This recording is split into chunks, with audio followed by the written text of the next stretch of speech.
Good morning. Okay, guys, so we are about to finish up week 16. We are on our last day, day 112.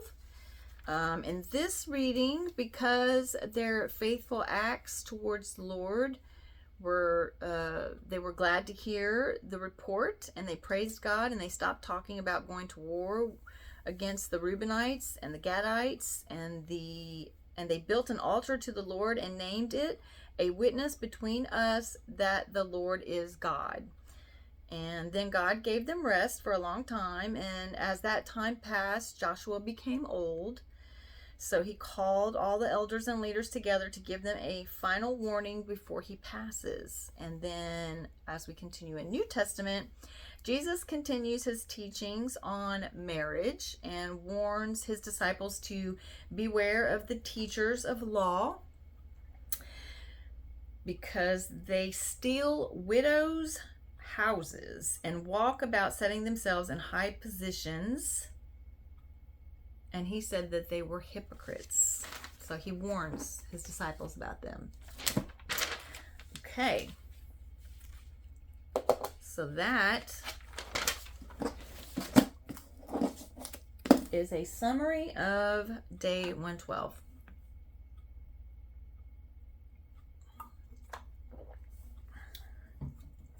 So today we're going to start in Joshua chapter 22 verses 21 through chapter 23 verse 16. Then Reuben, Gad, and the half tribe of Manasseh replied to the heads of the clan of Israel, "The mighty one, God the Lord, the mighty one, God the Lord, he knows, and let Israel know. If this has been in rebellion or disobedience to the Lord, do not spare us this day. If we have built our own altar to turn away from the Lord and to offer burnt offerings and grain offerings, or to sacrifice fellowship offerings on it, may the Lord himself call us to account. No, we did it for fear that someday your descendants might say to ours, 'What do you have to do with the Lord, the God of Israel?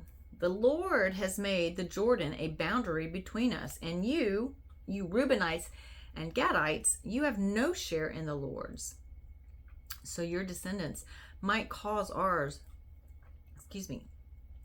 to stop fearing the Lord. That is why we said, 'Let us get ready and build an altar, but not for burnt offerings or sacrifices.' On the contrary, it is to be a witness between us and you and the generations that follow, that we will worship the Lord at his sanctuary with our burnt offerings, sacrifices, and fellowship offerings. Then in the future your descendants will not be able to say to ours, 'You have no share in the Lord.' And we said, if they ever say this to us or to our descendants, we will answer, 'Look at the replica of the Lord's altar, which our fathers built, not for burnt offerings and sacrifices, but as a witness between us and you. Far be it from us to rebel against the Lord and turn away from him today by building an altar for burnt offerings, grain offerings, and sacrifices, other than the altar of the Lord our God that stands before his tabernacle.' When Phinehas, the priest, and the leaders of the community, the heads of the clans of the Israelites, heard what Reuben, Gad, and Manasseh had to say, they were pleased. And Phinehas, son of Eleazar, the priest, said to Reuben, Gad, and Manasseh, 'Today we know that the Lord is with us, because you have not acted unfaithfully toward the Lord in this matter. Now you have rescued the Israelites from the Lord's hand.' Then Phinehas, son of Eleazar, the priest, and the leaders returned to Canaan from their meeting with the Reubenites and Gadites in Gilead and reported to the Israelites. They were glad to hear the report and praised God. And they talked no more about going to war against them to devastate the country where the Reubenites and the Gadites lived. And the Reubenites and the Gadites gave the altar this name, a witness between us that the Lord is God. After a long time had passed and the Lord had given Israel rest from all their enemies around them, Joshua, by then old and well advanced in years, summoned all Israel, their elders, leaders, judges, and officials, and said to them, I am old. and well advanced in years. You yourselves have seen everything the Lord your God has done to all these nations for your sake. It was the Lord your God who fought for you.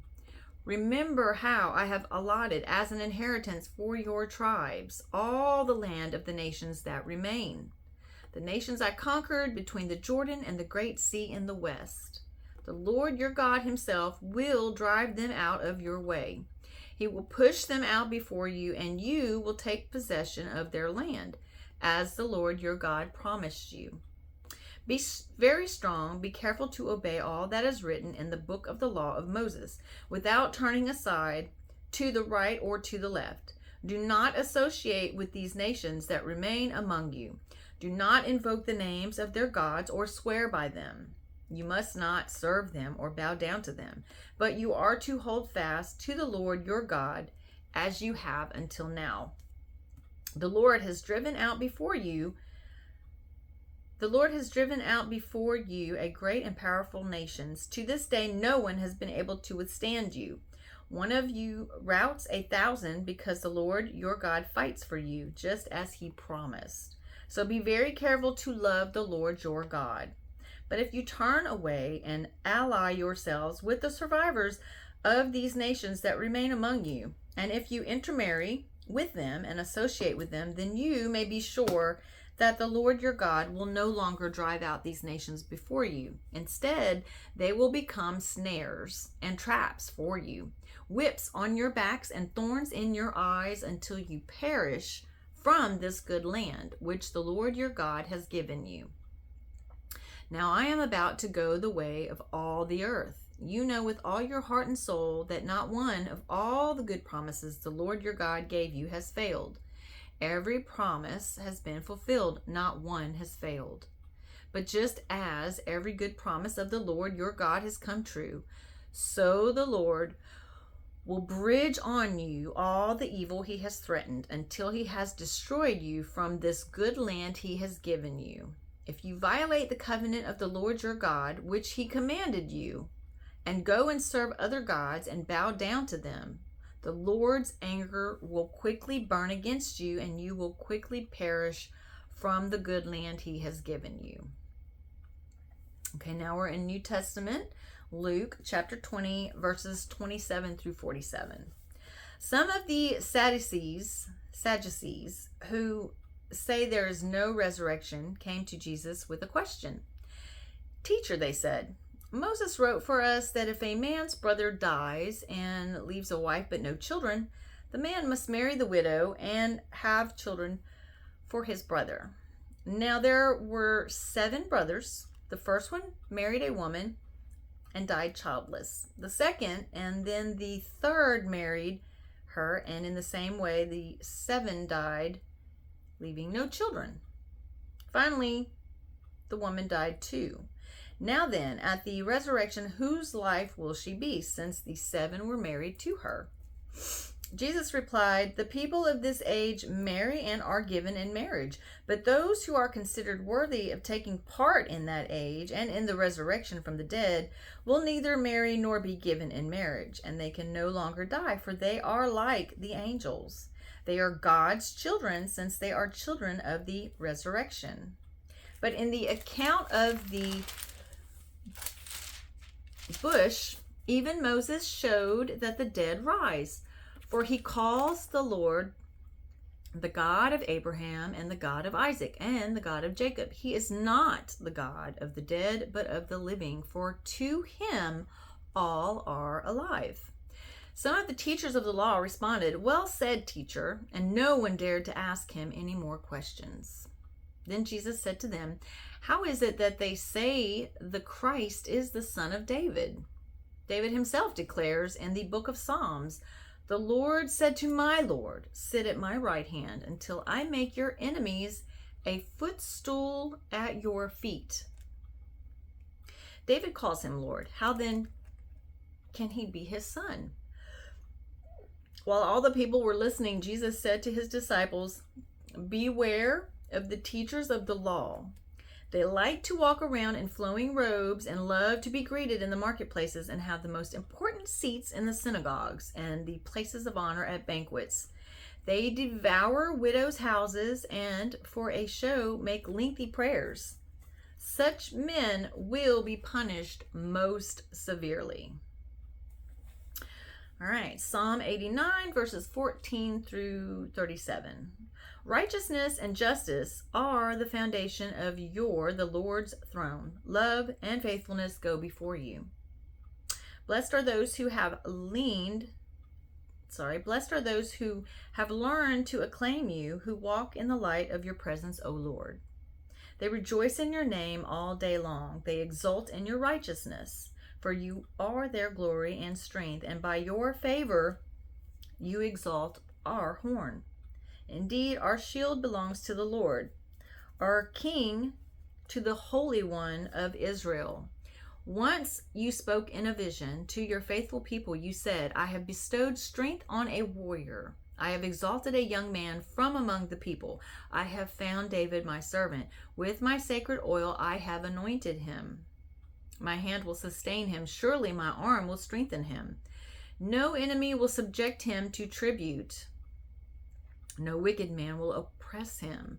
I will crush his foes before him and strike down his adversaries.